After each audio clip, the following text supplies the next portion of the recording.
The Mavericks right now are a disaster.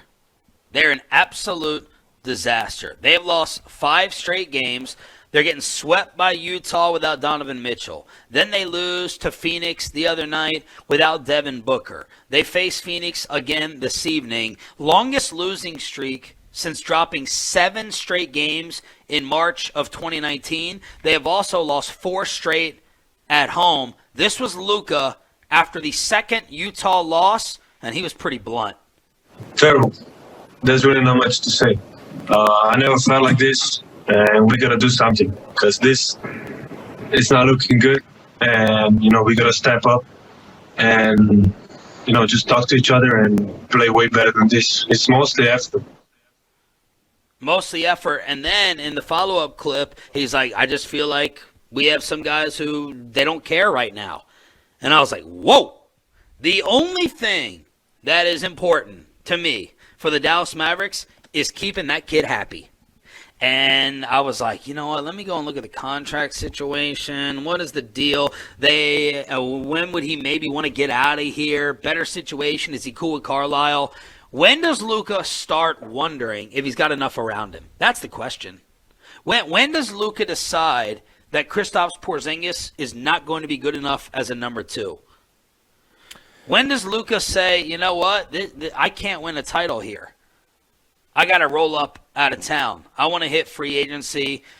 Is the Supermax able to wipe out some of those wonders? That's the only Maverick topic I care about right now. Who can they get to make him happy? And if they don't get anyone, how unhappy could he get to leave us? That's all I think about with the Mavs, RJ. It's scary. It's scary right now. I mean, first of all, they've hit a skid. Skids happen. Every team's going to go through a skid. This is a bad skid.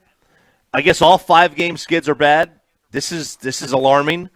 What does Luka want to do? Man, I mean, I think that you'll have him here for 4 more years, right? Usually it's 7 years you can leave. You do your first deal, and then you're eligible for that qualifying offer. He's eligible for restricted free agency in 2022. Yeah, and then you sign – yeah. And then you sign, a 3 – it's basically what Porzingis did, right? So you're there 7 years, and then you move on. And I suspect around year 5, he'll be asking to get out if they don't change things up. Now, he may not be like that. He may not be like Anthony Davis. There's a different culture in other parts of the world that it doesn't appear that players from Europe are as hell-bent on legacies, on joining up, on teammates, on winning as they are here. Maybe that keeps him here. It kept Giannis in Milwaukee. Maybe it does.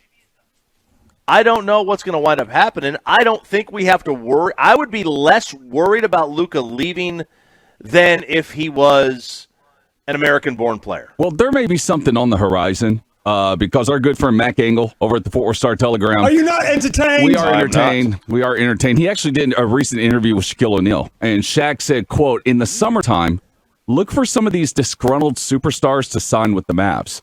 He later said Luka definitely can't do it by himself. Nobody can ever do it by himself. He then went on to say if you put 2 more superstars with him, he will definitely win a title. Mark Cuban knows what to do.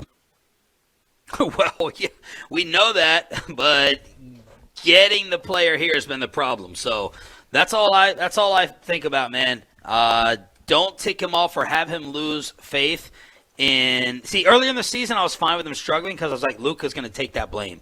He knows he wasn't in the best condition. He knows he wasn't in the best shape. But now, when he's talking about effort, when he's talking about possibly quitting in games, it's like, you take a look around.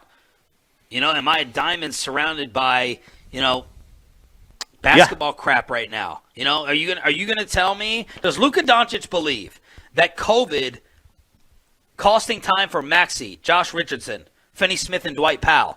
Is Luka of the belief that that's the reason they're really struggling, or is he going to start to say there's not enough talent? That's a good question. I think Luka and Josh Richardson have a weird relationship. They are close. They knew each other well from before this. I don't think it matters. He's okay. He's a 14-point-a-night guy. You need those. But he's not your number 2.